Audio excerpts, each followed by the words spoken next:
Very confident, says he's going to knock you out in the 9th round.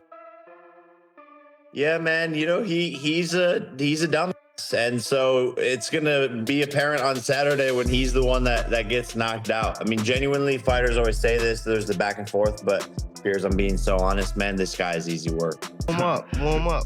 Some I know 8-year-olds. I got the 8-year-olds in there. If I find out anything, I'm gonna beat your and I'm gonna beat Jaden on love. I mean, which is nothing wrong with it. You know what I mean? Especially Tank been talking about retiring, so why not get the bag and then go about your business if that's your plan? Gervonta Tank Davis and Jake Paul sit face-to-face with Piers Morgan, both oozing confidence before their clash. Jake admits Tank is his toughest, most dangerous challenge yet, a massive leap from anyone he's faced before. But Gervonta stays cool and composed, promising fans they'll see a sharper, stronger version of himself come fight night. I saw 8 to 10 rounds is what you thinking? And I also saw, I think I saw 6 rounds is what you thinking? I could be wrong. 7 or 8. Yeah, it's right around there. Yeah, How you pick that number? Like, how do you pick what round it's gonna be? first, his skills, the moment. Yeah. I don't know how durable he is. Mm-hmm. I don't know. I just don't know just yet. But I know if I could get him where I want him, Yeah. that's how long it's gonna take. Yeah. Yeah. To be a good beating. Do you understand the magnitude of this fight? Do you understand how important this fight is to the boxing game, to the sport? I think I do, but I don't think that he knows. I've been in big fights, but it wasn't nothing like this. Yeah. Jake tells Piers that the truth will be revealed on Saturday, November 15th. He says all the predictions and arguments end the moment that bell rings.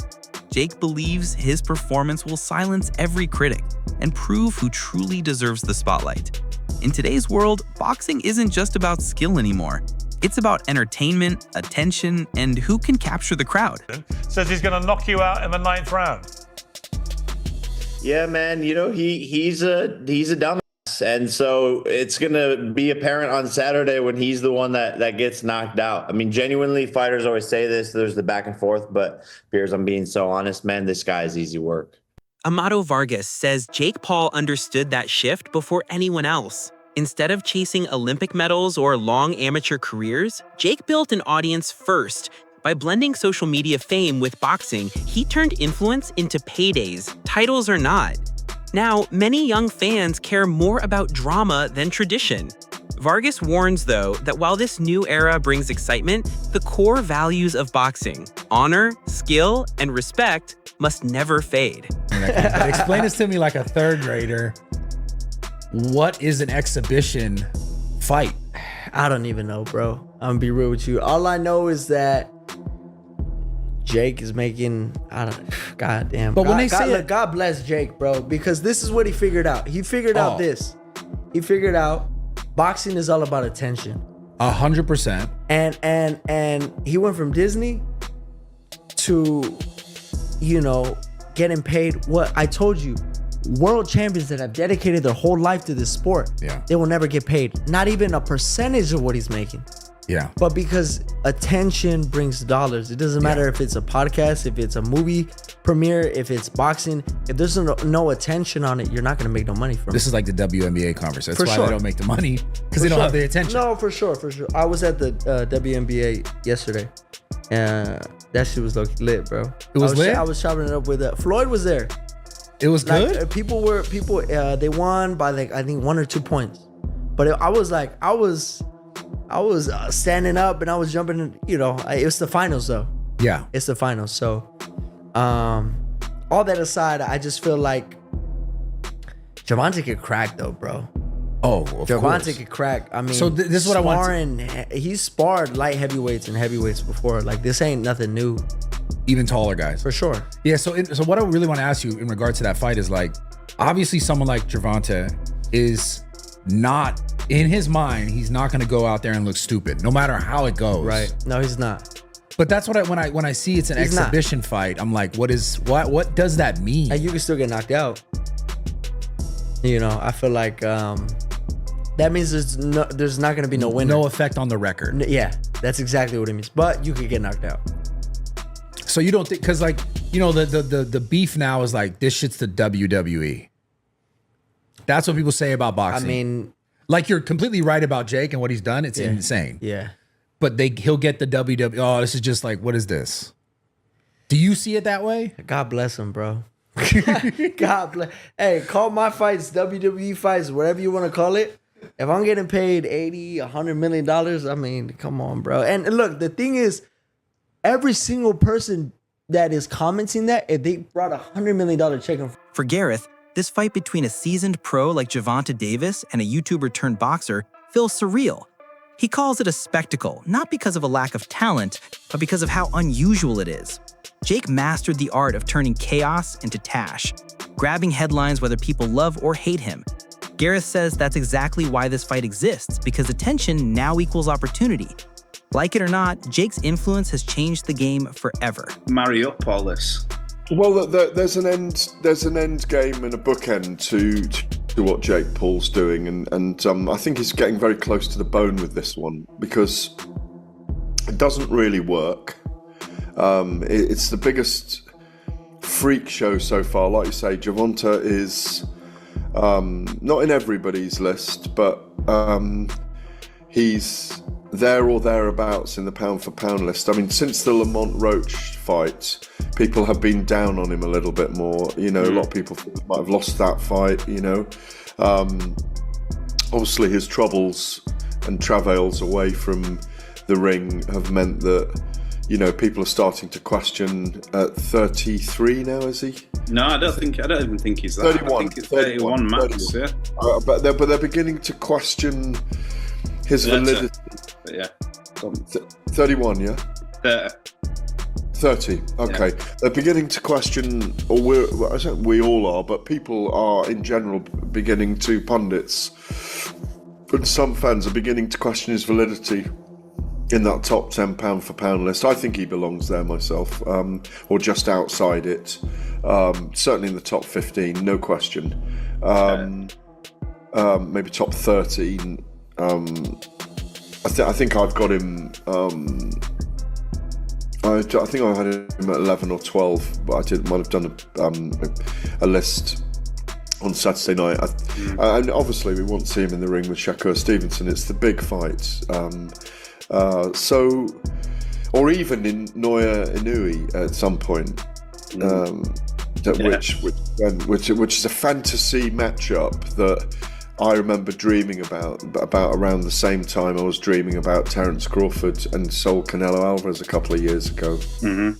Coach Reg reminds everyone that Gervonta's success didn't happen overnight. He climbed through weight classes, faced elite fighters, and earned global respect with knockout power.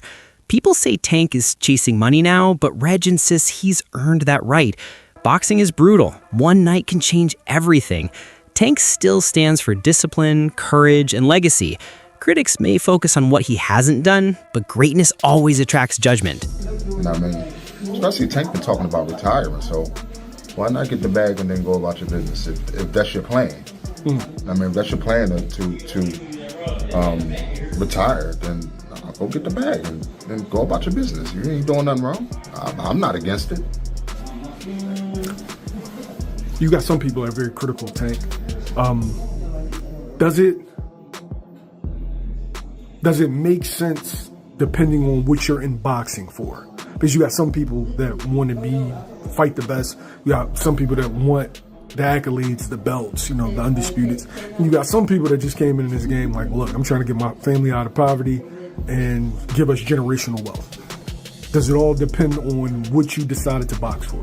Well, I mean, Tank accomplished a lot at a young age. You know what I mean? He accomplished a lot at a young age. So I wouldn't be mad if he took the bag and went about his business and never fought again. You know what I mean? Plus, like, look at some of the things that he's going through. You know what I'm saying? So, you know, a lot of that can affect you as well. You know what I'm saying? Like when you're trying to be in this game. So I think, you know, get the bag and go. That's your plan. Get the bag and go. For me, of course, I wanted to see him fight Shakur. I wanted to see him fight Devin. Yeah, we all wanted to see him fight. At press conferences, Gervonta barely speaks. He just watches, listens, and lets silence do the talking. That quiet tension adds mystery. Jake plays the showman, while Tank looks like a predator waiting for the hunt.